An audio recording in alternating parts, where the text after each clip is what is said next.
ಅಯ್ಯೋ! ರಮ್ಯಂಗೆ ಅವಾಗಿಂದ ಫೋನ್ ಮಾಡ್ತಾಯಿದ್ದೀನಿ. ಫೋನೇ ರಿಸೀವ್ ಮಾಡ್ತಿಲ್ಲ. ಹ್ಮ್. ಮೊದಲು ನನಗೆ ಏನೂ ಅನ್ನಿಸ್ತಿರ್ಲಿಲ್ಲ. ನನಗೆ ಯಾಕೋ ರಮ್ಯಾ ನನಗೆ ತುಂಬ ಇಷ್ಟ ಆಗೋಳೆ ಅಂತ ಅನ್ನಿಸ್ತೈತೆ. ರಮ್ಯಾ ನನ್ನ ತುಂಬ ಇಷ್ಟಪಡ್ತಾಳೆ ಅಂತ ಅನ್ನಿಸುತ್ತೆ. ನಾನು ಅಷ್ಟೇ ಅವಳನ್ನ ತುಂಬ ಇಷ್ಟಪಡ್ತೀನಿ. ಅವಳು ಡೈರೆಕ್ಟಾಗಿ ಇದೇ ವಿಚಾರನ ಹೇಳಿದ್ರೆ ನಾನು ಇಷ್ಟೊಂದೆಲ್ಲ ಕೋಪನೇ ಮಾಡ್ಕೊತಾ ಇರಲಿಲ್ಲ. ಎಲ್ಲೋದ್ಲು ರಮ್ಯಾ? ನಾನಿವತ್ತು ಅವಳ ಮನಸ್ಸಿಗೆ ಎಲ್ಲ ಹೇಳ್ಬಿಡ್ಬೇಕು. ನಾನು ನಿನ್ನ ತುಂಬ ಇಷ್ಟಪಡ್ತಾ ಇದ್ದೀನಿ ರಮ್ಯಾ ಅಂತ ಹೇಳಲೇಬೇಕು. ಸದ್ಯ ನಾನು ಆ ರಮ್ಯನ ಇಷ್ಟಪಡ್ತಾ ಇದ್ದೀನಿ ಅಂತ ಇವಾಗೇ ಗೊತ್ತಾಗಿದ್ದು. ಅವಳು ಫೋನ್ ರಿಸೀವ್ ಮಾಡದೇ ಇರೋದಕ್ಕೆ ನನಗೆ ಎಷ್ಟು ಬೇಜಾರಾಗ್ತೈತೆ ಅಂತ ಹೇಳಿದ್ರೆ, ಅಯ್ಯೋ! ಏನು ಮನಸ್ಸೆಲ್ಲ ಒಂಥರ ಕಳವಳ ಅಂತ ಅನ್ನಿಸ್ತಾಯಿತ್ತು ನನಗಂತೂನು. ಅಪ್ಪ ಹೇಳಿದ್ದು ನಿಜನೇ, ಮನಸ್ಸಾಗೆ ಇರೋದನ್ನ ಹೇಳ್ಬಿಡ್ಬೇಕು ಅಲ್ವಾ? ಹ್ಞೂ, ಹೇಳಲೇಬೇಕು. ಹೇಳಲಿಲ್ಲ ಅಂತಂದರೆ ಹೆಂಗೆ ಹೇಳು? ಹಾಂ, ಈಗ ಹೋಗಿ ಅವಳನ್ನ ಹುಡುಕಿ ನನ್ನ ಲವ್ ವಿಚಾರನ ಎಲ್ಲ ಹೇಳ್ತೀನಿ. ರಮ್ಯಾನ ಅವಳೆಷ್ಟು ಇಷ್ಟಪಡ್ತಾಳೋ ನಾನು ಅವಳನ್ನ ಅಷ್ಟೇ ಇಷ್ಟಪಡ್ತೀನಿ ಅಂತ ಹೇಳಲೇಬೇಕು ಹೋಗಿ. ಇರು, ಎಲ್ಲ ಹೋದ್ಲು ಅವಳೀಗ? ಫೋನ್ ಬೇರೆ ರಿಸೀವ್ ಮಾಡ್ತಿಲ್ಲ. ಮನೆ ಹತ್ರ ಅಂತೂ ಇರಲ್ಲ ಅವಳು. ಯಾವಾಗೂ ಎಲ್ಲಾದ್ರೂ ಓಡಾಡ್ತಿರ್ತಾಳೆ. ನೋಡೋಣ ಇರು. ಇನ್ನೆಲ್ಲೂ ಬಂದೇ ಇಲ್ವಾ ಇವಳು? ಎಲ್ಲೋದ್ಲು? ಮನೆ ಹತ್ರ ನೋಡಿದೆ, ಮನೆ ಹತ್ರನೂ ಇಲ್ಲ, ಇಲ್ಲೆಲ್ಲೂ ಇಲ್ಲ. ಎಲ್ಲಪ್ಪ ಕಾಡಿಗೇನಾದ್ರೂ ಹೋಗ್ಬಿಟ್ಲಾ ಅಂತ. ಯಪ್ಪ! ಫೋನ್ ಯಾಕೆ ರಿಸೀವ್ ಮಾಡಲ್ಲ ಇವಳು? ನನ್ನ ಮೇಲೆ ಕೋಪ ಮಾಡ್ಕೊಂಡಿರ್ಬೇಕು. ನಾನೆಲ್ಲ ಸ್ವಲ್ಪ ಜೋರಾಗಿ ಮಾತಾಡಿದ್ನಲ್ಲ, ಅದಕ್ಕೆ ಎಲ್ಲ ಕೋಪ ಮಾಡ್ಕೊಂಡವಳೆ ಅಂತ ಅನ್ನಿಸ್ತೈತೆ. ಇರ್ಬೇಕೇನೋ, ಕೋಪ ಮಾಡ್ಕೊಂಡಿರ್ಬೇಕೇನೋ. ನೋಡೋಣ ಇರು. ಎಲ್ಲಿ ಹೋದ್ಲೋ? ಈ ಸೈಡು ಇಲ್ಲ, ಆ ಸೈಡು ಇಲ್ಲ. ಹೊಲ್ದ ಹತ್ರನೂ ಇಲ್ಲ ಅಂದರೆ ಎಲ್ಲೋ ಎಲ್ಲಿರ್ತಾಳೆ? ಏನು ಮಾಡಲಿ? ಯಾಕಪ್ಪ ಆಕಾಶು, ಯಾಕೆ ಇಲ್ಲಿ ನಿಂತ್ಕೊಂಡು ಒಬ್ಬನೇ ನಿಂತ್ಕೊಂಡಿದ್ಯಾ? ಅಯ್ಯೋ ಏನಿಲ್ಲ, ಹಾಗೇನೇ ಫ್ರೆಂಡ್ ಬರ್ತೀನಿ ಅಂತ ಹೇಳಿದ್ರು, ಅದಕ್ಕೆ ಕಾಯ್ತಾ ಇದ್ದೆ. ಹೌದಾ, ನಾನೇನಪ್ಪ ಒಬ್ಬನೇ ನಿಂತ್ಕೊಬಿಟ್ಟವನೆ, ಏನಾಯ್ತನಪ್ಪ ಅಂತ ಅನ್ಕೊಂಡೆ. ನಾನು ಹೊಲ್ತಕ್ಕೆ ಹೋಗೋಣ ಅಂತ ಹೇಳ್ಬಿಟ್ಟು ಬಂದೆ. ಅದಕ್ಕೇನೆ ಈ ಬಿಸ್ಲಾಗೆ ನಿಂತ್ಕತಿಯ ನೋಡಿ, ಹೊಲ್ದಾಗ ನಿಂತ್ಕೊಂಡಿವಂತೆ. ಇಲ್ಲ ಇಲ್ಲ ಇಲ್ಲ, ಪರವಾಗಿಲ್ಲ. ರೋಡ್ಗೆ ನನ್ನ ಫ್ರೆಂಡ್ ಬಂದರೆ ಕಾಣಿಸ್ಬೇಕಲ್ವಾ, ಅದಕ್ಕೇನೆ ಇಲ್ಲೇ ನಿಂತ್ಕೊಂಡಿದ್ದೀನಿ. ಸರಿ ಸರಿ ಆಯ್ತು. ಇವ್ರನ್ನ ಕೇಳ್ಬಿಡ್ಲ ರಮ್ಯಾ ಎಲ್ಲಿ ಅಂತ. ಆಂಟಿ, ಹೇಳಪ್ಪ. ಆಂಟಿ, ರಮ್ಯಾ ಚೆನ್ನಾಗೋಳ? ಕಾಣಿಸ್ಲೇ ಇಲ್ಲ. ಬೆಳಗ್ಗೆಯಿಂದ ಫೋನ್ ಮಾಡಿದೆ, ರಿಸೀವ್ನು ಮಾಡಲಿಲ್ಲ. ಹಿಂಗೆ ಕಣಪ್ಪ, ಅಲ್ಲಿ ಕಾಡ್ದಾರಿ ಐತಲ್ಲ, ಅಲ್ಲಿ ಗಂಟ ನಡ್ಕೊಂಡು ಹೋಗ್ಬಿಟ್ಟು ಬರ್ತೀನಿ ಅಜ್ಜಿ, ನೀವು ಹೋಗಿರೋ ಅಂತ ಹೇಳಿದ್ಲ. ಹುಷಾರ್ ಕಣವಲ್ಲ ಎಲ್ಲಾನು ಅಂತ ಹೇಳ್ಬಿಟ್ಟು ಈಗ ತಾನೇ ಬಂದೆ. ಅವಳದೇನೋ ಫೋನ್ ಹಿಡ್ಕೊಂಡು ಬುಕ್ ಹಿಡ್ಕೊಂಡು ಹೋಯ್ತೀನಿ ಅಂತ ಹೋಯ್ತಾ ಇದ್ಲು ಸುಮ್ಕೆನೆ. ಗೊತ್ತಲ್ಲಪ್ಪ ಅವಳು ಎಲ್ಲೋ ನಿಂತ್ಕೊಳ್ಳಲ್ಲ, ಕೂತ್ಕೊಳ್ಳಕ್ಕಿಲ್ಲ ಅಂತ ಹೇಳ್ಬಿಟ್ಟು ಏನಾರ ಒಂದು ಮಾಡ್ತಾನೆ ಇರಬೇಕು. ಹೌದೌದು. ಹೌದಾ, ಕಾಡಿನ ದಾರಿಗೆ ಹೋದ್ಲಾ? ಸರಿ ಸರಿ ಆಯ್ತು. ನಮ್ಮ ರಮ್ಯನ್ನೇ ಹುಡಿಕೊಂಡು ಬಂದವನೆ, ನಾಟಕ ಆಡ್ತಾನೆ. ಅವಳೆಲ್ಲ ಫೋನ್ ಎತ್ತಿರಲ್ಲ, ಅದಕ್ಕೇನೆ ಇವನ್ಗೆ ಹಿಂಗೆ ಆಡಿಸ್ತಾ ಇತ್ತು ಅಷ್ಟೇನೆ. ಫೋನ್ ಎತ್ತಿದ್ರೆ ಸುಮ್ಮನೆ ಆಗಿರೋನೇನೋ. ಈ ಹುಡುಗರು ಹಿಂಗಪ್ಪ. ಹೆಂಗೋ ನನ್ನ ಮೊಮ್ಮಗಳಿಗಂತೂ ಒಳ್ಳೆ ಹುಡುಗ ಸಿಕ್ಕವನೆ. ಹೆಂಗೋ ಇಬ್ರು ಇಷ್ಟಪಟ್ಕೊಂಡು ಇಬ್ರು ಮದುವೆ ಮಾಡ್ಕೊಂಡ್ರೆ ನನಗಂತೂ ಏನು ತೊಂದರೆನೇ ಇಲ್ಲ. ನನಗೆ ಇನ್ನೂ ಆರಾಮೇ ಅಲ್ವಾ? ಹೆಂಗೋ ಚೆನ್ನಾಗಿದ್ರೆ ಅಷ್ಟೇ ಸಾಕು ಇಬ್ರು. ನನ್ನ ಮಗಳಿಗೆ ಫೋನ್ ಹಾಕೋಣ ಅಂದರೆ ಆಗಲೇ ಇಲ್ಲ ಆತ. ಬಿಡು, ಸಂಜೆ ಹೋಗ್ಬಿಟ್ಟು ಸಂಜೆ ಫೋನ್ ಹಾಕ್ಬಿಡ್ತೀನಿ. ಎಲ್ಲಿ ಸಿಗ ನೆಮ್ಮದಿ ಎಲ್ಲೂ ಸಿಗಲ್ಲಪ್ಪ. ಬುಕ್ಸ್ ಓದ್ಕೊಂಡು ತೋಟದ ಕುತ್ಕೊಂಡ್ರೆ ಸಿಗ ನೆಮ್ಮದಿನೇ ಬೇರೆ. ಬುಕ್ಸ್ ಅಂತೂ ತುಂಬ ಚೆನ್ನಾಗೈತೆ ಈ ಬುಕ್ಸ್ ಅಂತೂ. ಮಲೆಗಳಲ್ಲಿ ಮದುಮಗಳು. ಓದ್ತಾ ಇದ್ರೆ ಮಲೆನಾಡಿಗೆನೆ ಹೆಜ್ಜೆ ಇಕ್ಬಿಟ್ಟಿದ್ದೀವೇನೋ ಅನ್ನಿಸ್ತೈತೆ. ಆ ಥರ ಬರ್ದವೆ. ಬಿಡು ಬಿಡು, ಇಂಥ ಬುಕ್ಸು ನಾನಂತೂ ಎಲ್ಲೂ ಓದಿಲ್ಲ. ಎಷ್ಟು ಚೆನ್ನಾಗೈತೆ, ಇಂಟ್ರೆಸ್ಟಿಂಗ್ ಸ್ಟೋರಿ. ರಮ್ಯಾ, ರಮ್ಯಾ ಎಲ್ಲಿ ಹೋದ್ಲಪ್ಪ? ಇದೇನಿದು, ಆಕಾಶ್ ಅಲ್ವಾ? ಶಿವ್ ಯಾಕೆ ನನ್ನ ಹುಡಿಕೊಂಡು ಇಲ್ಲೂ ಬರ್ತಾವನೆ?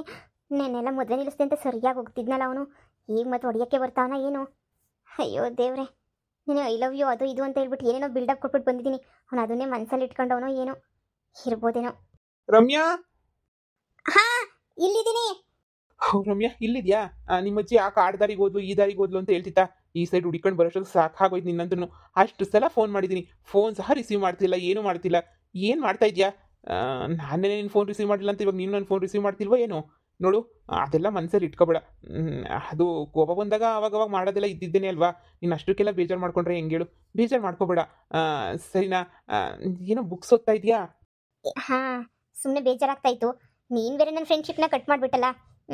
ಸುಮ್ಮನೆ ನನ್ನಿಂದ ನಿನಗೆ ಯಾಕೆ ತೊಂದರೆ ಅಂತ ಹೇಳಿ ನಾನೇ ಬುಕ್ ಎತ್ಕೊಂಡು ಬಂದೆ. ಮೊಬೈಲ್ನ ಸೈಲೆಂಟ್ ಮುಳುಗಾಕ್ಬಿಟ್ಟಿದ್ದೀನಿ. ಸುಮ್ಮನೆ ಕುಯ್ ಕುಯ್ ಕುಯ್ ಕುಯ್ ಅಂತ ಬಂದಂಗೆಲ್ಲ ನಾನು ಡಿಸ್ಟರ್ಬ್ ಆಗೋಗ್ಬಿಡುತ್ತಲ್ವ ಓದೋದು, ಅದಕ್ಕೇನೆ ಸುಮ್ಮನೆ ಯಾಕೆ ಡಿಸ್ಟರ್ಬ್ ಮಾಡ್ಕೋಬೇಕು ಅಂತ ನಾನೇ ಹಿಂಗೆ. ಅಯ್ಯೋ, ಅದು ಹೌದಾ? ನಾನು ನಿನ್ನ ಹತ್ರ ಸ್ವಲ್ಪ ಏನೋ ಹೇಳ್ಬೇಕಿತ್ತು.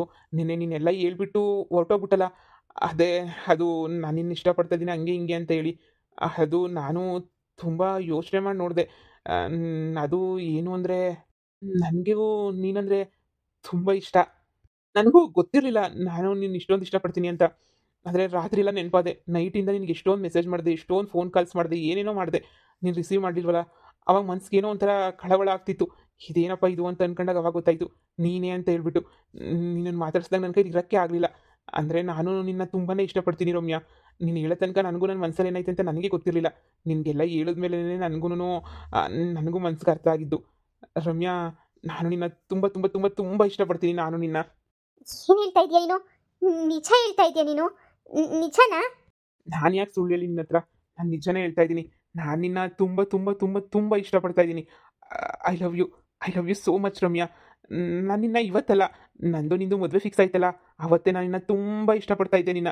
ಎಷ್ಟು ಇಷ್ಟಪಡ್ತಾ ಇದ್ದೆ ಅಂದರೆ ಅಷ್ಟು ಇಷ್ಟಪಡ್ತಾ ಇದ್ದೆ. ಆದರೆ ನೀನೇ ಮದುವೆ ಎಲ್ಲನೂ ಕ್ಯಾನ್ಸಲ್ ಮಾಡಿಬಿಟ್ಟಲ್ಲ, ಆವಾಗ ನಿನ್ನ ಮೇಲೆ ಪ್ರೀತಿ ಎಲ್ಲ ಹೊರಟೋಗ್ಬಿಡ್ತು. ಬೇರೆ ಹುಡುಗಿನ ನಾನು ಯಾಕೆ ಅಷ್ಟೊಂದು ಇಷ್ಟಪಡಬೇಕು ಅಂತೇಳ್ಬಿಟ್ಟು ನನಗೂ ಅನ್ನಿಸ್ತು. ಅದಕ್ಕೆ ಬೇಡ ಅಂತೇಳ್ಬಿಟ್ಟು ನಾನು ಸುಮ್ಮನೆ ಆದೆ. ಆದರೆ ಇವಾಗ ಕಳೆದೋಗಿರೋ ಪ್ರೀತಿ ಮತ್ತೆ ಸಿಕ್ತು ನನಗೆ. ನಾನು ಅಂದ್ಕೊಂಡೇ ಇರಲಿಲ್ಲ. ಆದರೆ ನಾನು ನಿನ್ನ ಮನಸ್ಸಿಂದ ತೆಗೆದಾಕ್ಬಿಟ್ಟಿದ್ನಲ್ಲ, ಅದಕ್ಕೆ ನಿನ್ನ ಹತ್ರ ಏನೂ ಹೇಳೋಕ್ಕಾಗಲಿಲ್ಲ. ನೀನು ನಿನ್ನೆ ಹೇಳಿದ್ಮೇಲೆ ನನಗೆ ಹಳೇದೆಲ್ಲ ನೆನಪಾಗಿ ನಿನ್ನ ನಾನು ತುಂಬ ಇಷ್ಟಪಡ್ತಿದ್ದೀನಿ ಅಂತ ಗೊತ್ತಾಯಿತು. Ramya, I love you Ramya. I love you, I love you, I love you, I love you so much Ramya. I love you too Akash. I love you too. Thanks God. ನಾನೆಲ್ಲ ಬೇರೆ ಹುಡುಗನ ಜೊತೆ ಎಲ್ಲನೂ ಮಾತಾಡ್ಕೊಂಡು ಅಂದರೆ ಲವ್ ಮಾಡ್ಕೊಂಡು ಜೊತೆಗಿದ್ದಿದ್ದಕ್ಕೆ ನೀನು ಪ್ರಪೋಸ್ ಮಾಡಿದ್ರೆ ನೀನೆಲ್ಲ ಒಪ್ಕೊಳ್ಳಲ್ವ ಅಂತ ಭಯ ಆಗಿತ್ತು. ಆದರೆ ನೀನು ಒಪ್ಕೊಂಡಿದ್ದು ನೋಡಿ ನನಗೆ ತುಂಬ ತುಂಬ ತುಂಬ ಖುಷಿ ಆಯಿತು. ನನಗೂ ಅಷ್ಟೇ. ಎಲ್ಲೋ ಒಂದು ಕಡೆ ನಾನು ಬಡವ, ನೀನು ತುಂಬ ಸಾಹುಕಾರ ಹುಡುಗಿ. ಸುಮ್ಮನೆನೇ ನಿನ್ನ ನಾನು ಐ ಲವ್ ಯು ಅಂತ ನಿನ್ನ ಹತ್ರ ಬಂದು ಹೇಳ್ಬಿಟ್ರೆ, ಎಲ್ಲಿ ದುಡ್ಡಿಗೋಸ್ಕರ ಎಲ್ಲ ಈ ಥರ ಮಾಡ್ತಾವನೋ ಹಾಗೆ ಹೀಗೆ ಅಂತ ನೀನೆಲ್ಲಿ ತಪ್ಪು ತಿಳ್ಕೊತೀಯೋ, ನನ್ನ ಬಗ್ಗೆ ತುಂಬ ಕೆಟ್ಟದಾಗಿ ಮಾತಾಡ್ತೀನೋ, ಅಟ್ಲೀಸ್ಟ್ ಫ್ರೆಂಡಾಗಾದರೂ ಇದ್ರೆ ಇರಲಿ ಬಿಡು ಅಂತ ಹೇಳ್ಬಿಟ್ಟು ನಾನೇ ಸುಮ್ಮನೆ ಆದೆ. ಅಂದರೆ ನಾನು ನಮ್ಮ ಮನೆಗೆ ನೀನಿದ್ದು ಬಾಳಕ್ಕಾಗಲ್ಲ ಅಲ್ವಾ. ನೀನೆಲ್ಲ ಮೊದಲೇ ಸಾಹುಕಾರರು, ಮನೆಯಲ್ಲೆಲ್ಲ ಬೆಳೆದ್ಬಿಟ್ಟು ಬಂದಿದ್ಯಾ. ಅದೊಂದೇ ಕಾರಣಕ್ಕೇನೆ ಆಸ್ತಿಗೋಸ್ಕರ ಅದು ಇದು ಅಂತ ಮಾತುಗಳು ಬರಬಾರ್ದು ಅಂತಲೇ ನಾನು ತುಂಬ ದೂರನೇ ಇದ್ದೆ.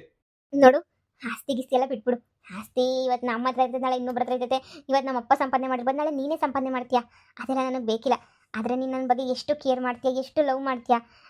ನಿನಗೆ ಗೊತ್ತಲ್ವಾ, ನೀನು ನನಗೆ ಎಷ್ಟೊಂದು ಲವ್ ಮಾಡ್ತೀಯಾ. ನನಗೆ ಗೊತ್ತು. ನನ್ನ ಕಷ್ಟಕ್ಕೆಲ್ಲ ಎಷ್ಟು ಹೆಗ್ಲು ಕೊಡ್ತೀಯಾ. ನೀನು ತುಂಬ ಒಳ್ಳೆಯವನು.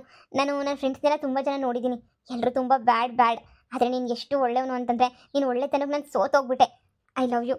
ನನಗೆ ಮೋಸ ಮಾಡಿ ಎಂದೂ ಕೈ ಕೊಡಲ್ಲ ತಾನೇ? ನಿನ್ನ ನಾಳೆಗೂ ಅದೆಂಥ ಕಷ್ಟದ ಪರಿಸ್ಥಿತಿ ಬಂದರೂ ಕೈ ಬಿಡಲ್ಲ. ನೀನು ನನಗೆ ಕೈ ಬಿಡಲ್ಲ ತಾನೇ? ನಾನು ಅಷ್ಟೇ. ಅದೆಂಥ ಕಷ್ಟದ ಪರಿಸ್ಥಿತಿ ಬಂದರೂ ನಾನು ಇವನು ಕೈ ಬಿಡೋದೇ ಇಲ್ಲ. ನಾನು ಇವನು ತುಂಬ ಅಂದರೆ ತುಂಬ ಇಷ್ಟಪಡ್ತೀನಿ. ನಿನ್ನ ಕೈ ಬಿಟ್ಬಿಟ್ರೆ ನಾನು ಇಲ್ಲ. ನಿನ್ನ ಜೊತೆನೇ ಇರ್ತೀನಿ. ಎಷ್ಟು ಕಷ್ಟ ಆದರೂ ಪರವಾಗಿಲ್ಲ, ನಿಮ್ಮ ಮನೇಲೇ ಇರ್ತೀನಿ. ಏನು ಕಷ್ಟ ಬಂದ್ರೂ ಕಷ್ಟಪಟ್ಟು ನಾನು ಮುಂದಕ್ಕೆ ಬರ್ತೀನಿ. ಇಷ್ಟು ದಿನ ಇದ್ದು ದುರಂಕಾರ ಅದು ಇದೆಯಲ್ಲ ಪಕ್ಕಕ್ಕೆ ಇಟ್ಬಿಟ್ಟು ನಿನ್ನ ಜೊತೆ ಬರಬೇಕು, ನಿನ್ನ ಜೊತೆನೇ ಸಂಸಾರ ಮಾಡಬೇಕು ಅಂತ ನಿರ್ಧಾರ ಮಾಡ್ಕೊಬಿಟ್ಟಿದ್ದೀನಿ. ಈ ವಿಚಾರನ ನಮ್ಮ ಅಮ್ಮಂಗೆ ಎಲ್ರಿಗೂ ಆದಷ್ಟು ಬೇಗ ಹೇಳ್ಬೇಕು. ಅವರಂತೂ ತುಂಬ ಖುಷಿ ಪಟ್ಬಿಡ್ತಾರೆ ಅಲ್ವಾ. ಹಾಂ, ಮೊದಲೇ ನಾವಿಬ್ಬರು ಮದುವೆ ಸೆಟ್ ಮಾಡಿದ್ರಲ್ವಾ. ಏನೋ ಆಗಿ ನಿಂತೋಗಿತ್ತು. ಇವಾಗ ಮತ್ತೆ ನಾವಿಬ್ಬರು ಇಷ್ಟಪಡ್ತಾ ಇದ್ದೀವಿ ಅಂದರೆ ಯಾರು ತಾನೇ ಬೇಡ ಅಂತಾರೆ ಹೇಳು. ಎಲ್ರಿಗೂ ತುಂಬ ಖುಷಿ ಆಗೇ ಆಗ್ತದೆ. ಎಲ್ರಿಗೂ ತುಂಬ ಇಷ್ಟ ಇದ್ದೇ ಇರ್ತೈತೆ. ಅದಕ್ಕೆ ಬೆಟರ್ ಅಲ್ವಾ. ಅಂದರೆ ನಮ್ಮ ಲವ್ ವಿಚಾರನ ಆದಷ್ಟು ಬೇಗ ಹೇಳಿ ಬೇಗ ಮದುವೆ ಮಾಡ್ಕೊಳ್ಳೋದು ತುಂಬ ಒಳ್ಳೆಯದು. ಹೌದು, ನಾನು ಇವತ್ತೇ ಅಮ್ಮನ ಹತ್ರ ಮಾತಾಡ್ತೀನಿ. ನಾನು ಅಷ್ಟೇ.